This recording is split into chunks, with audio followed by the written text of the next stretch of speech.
here we have the radical expression, the cube root of 16 times x to the power of 5 times y to the power of 9. This term right here, the cube root of x to the power of 5. I decided to make this a whole separate video. So I like to start by just breaking this down. This expression is equivalent or the same as just writing the cube root of 16 times the cube root of x to the power of 5 times the cube root of y to the power of 9. So we have that. We've broken it up. We have our first part, which is just the cube root of 16 times the second part of this, which is the cube root of x to the power of 5 and the cube root of y to the power of 9. So again, like I mentioned in my disclaimer, this part has already been worked out and explained for us in my video that I have a link down below in my description box. So I'm just going to go ahead and write in the answer for this, which is just x times the cube root of x squared. So we have that, but now let's look at this first problem. Our index, the number right here, which in this problem is 3, is very important. So we definitely want to keep that in mind. So our base is 16, right? We know that 16 isn't a perfect cubed root. It is a perfect square because we know that 4 times 4 is 16,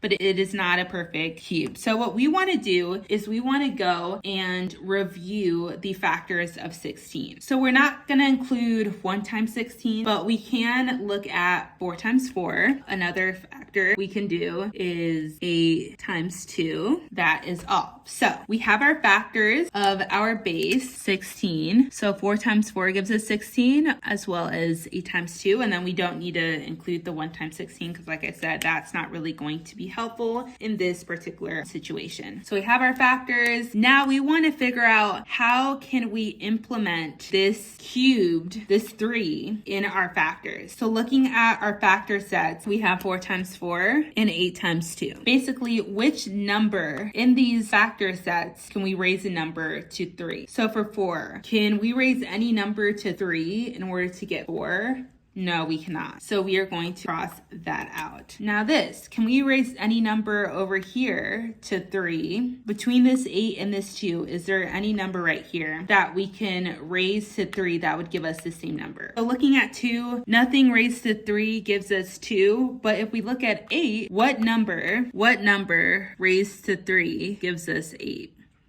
That would be 2. So 2 cubed gives us 8. And so again, it's important that we are incorporating whatever that index number is and matching that up with whatever our exponent becomes. So we are going to go with this factor set, and we are going to rewrite this term instead of the cube root of 16. We are going to rewrite it as, so 8 times 2 is 16, but also 2 cubed is 8, and then 8 times 2. So 2 cubed times 2 is the same as 8 times 2, and 8 times 2 is the same as 16. So we have that, and we're going to cube root it. And if we take it a step further, actually, one more step further, we're going to break this down. Since we have 2 terms inside the radical, we can rewrite this as this: the cube root of 2 cubed times the cube root of 2. So we have that, and we can multiply that with the answer that was down here that I actually erased, but I'm going to write in again: x times the cube root of x squared. All right, so we have our first term figured out, and this is all within our first term, and this is all within our second term.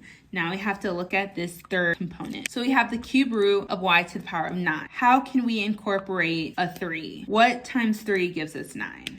3. So we can do y cubed, put that in parentheses, and cube that. When we have it like this right here, what we have up here is equivalent to y to the power of 3 times 3, which is just y to the power of 9. So now we can write in our cubed root. I went ahead and rewrote that up here, just so it doesn't feel too overwhelming or confusing. I'm just gonna go ahead and group in each part of what we have above. Looking at the first part, we have the cube root of 2 cubed. So here's how we would simplify this. Whenever we cube root anything that's cubed, that cancels out. So the cubed is going to go away, and we just end up with 2. 2 times, and then we have the cube root of 2. We can't really cancel out anything or simplify that any further.